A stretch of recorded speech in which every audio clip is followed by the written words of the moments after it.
Em 2008, o estado do Rio de Janeiro vivia um impasse silencioso.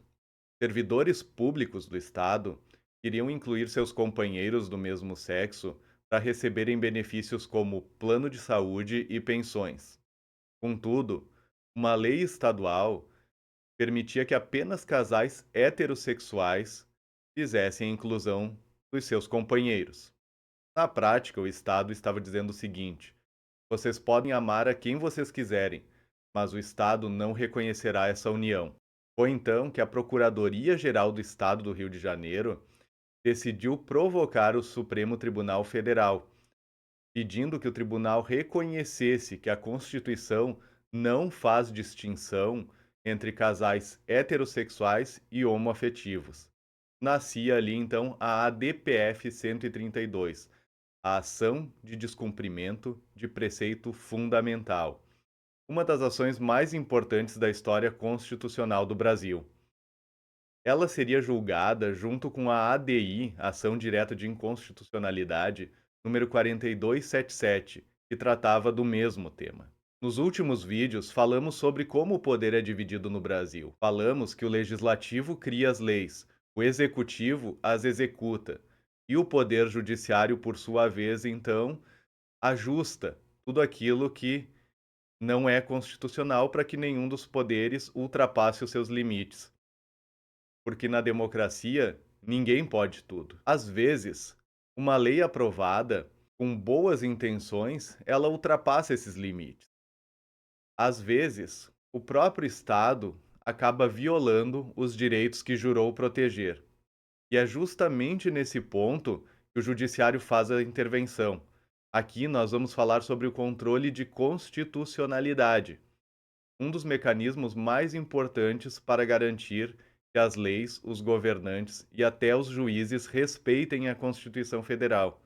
Existem várias formas de um processo chegar ao STF: recursos, ações diretas, pedidos de habeas corpus, mandados de segurança. Sim, eu sei, para o cidadão comum que vê a mídia falar diariamente sobre o STF, não se tem clareza. Parece que todo o processo chega ao STF, que sempre pode chegar ao STF, mas não é tão fácil assim. Para entender de verdade como o Supremo ele exerce esse papel, nada melhor do que olhar para um caso real, para esse caso da união estável homoafetiva, porque ele mostra passo a passo como o controle de constitucionalidade acontece na vida real. Lembrando, aqui nós estamos vendo uma das formas de se chegar ao STF, e nós estamos vendo o básico do básico do direito.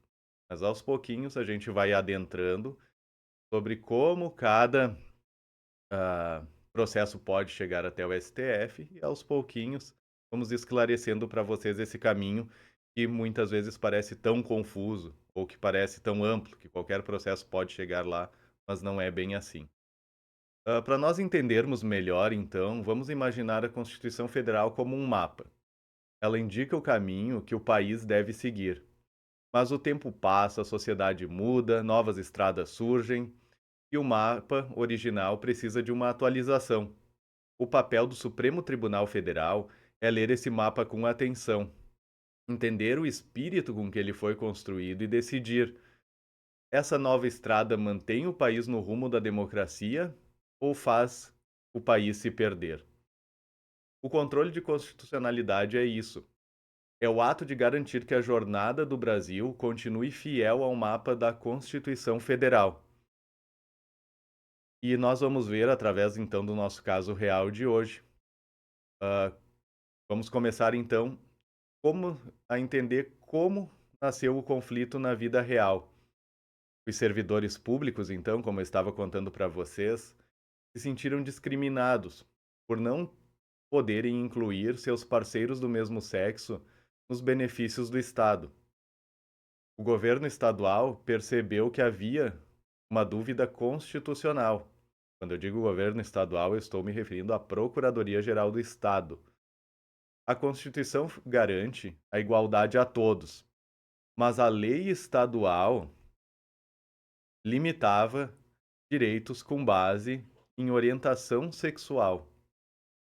A Procuradoria, então, do Estado, ela entra com ação direta, descumprimento de preceito fundamental.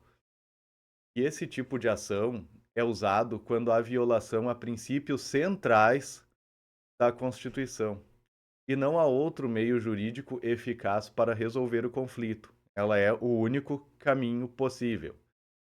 O STF, então, ele recebeu o processo e distribuiu ao relator, então ministro Aires Brito. O relator abriu prazo para manifestações de diversas instituições. A Procuradoria-Geral da República, a OAB, entidades civis, e levou o caso ao plenário para julgamento. O julgamento foi transmitido ao vivo. Se vocês pesquisarem na internet, acredito que tenha disponível na íntegra para vocês poderem assistir.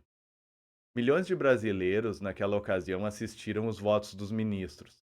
Ao final, a decisão foi unânime. O Supremo Tribunal Federal reconheceu a união estável homoafetiva tem o mesmo valor jurídico da união entre pessoas de sexos diferentes. Mesmo valor entre a união de um homem e uma mulher. O que o STF fez ali então? Naquele julgamento, o Supremo exerceu o controle concentrado de constitucionalidade. O tribunal não estava julgando uma pessoa ou um contrato, mas testando a própria lei à luz da Constituição. Não se preocupem agora com temas técnicos como o controle concentrado de constitucionalidade. Vamos aprofundar um pouquinho mais para frente. Mas é importante que vocês já absorvam essas novas expressões. Bom, como eu falei, então, o tribunal ele não estava julgando uma pessoa ou um contrato, mas ele estava testando a lei à luz da Constituição.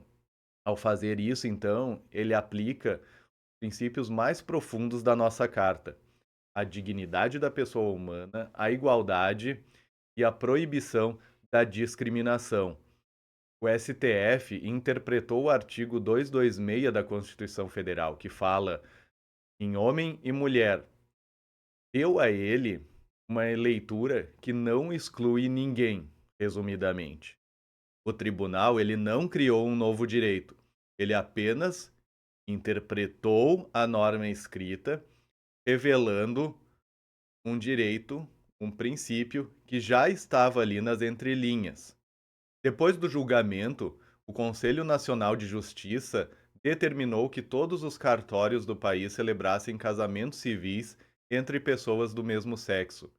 Famílias que antes existiam apenas na vida privada passaram a existir também perante a lei.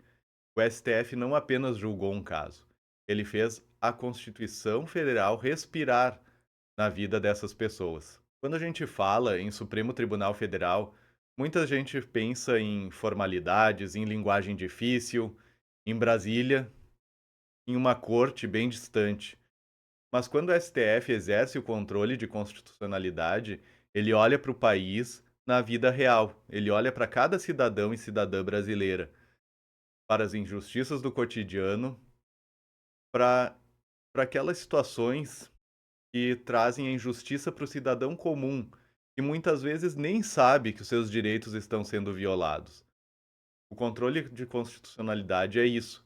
É o momento em que o Estado olha para si mesmo e pergunta: estamos sendo fiéis ao que prometemos na Constituição Federal em 1988?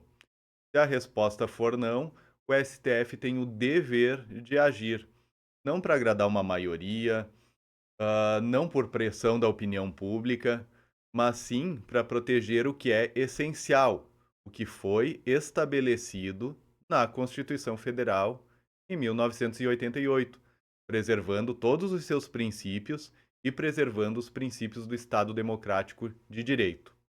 Pessoal, esse foi o nosso vídeo de hoje. Espero que vocês tenham gostado.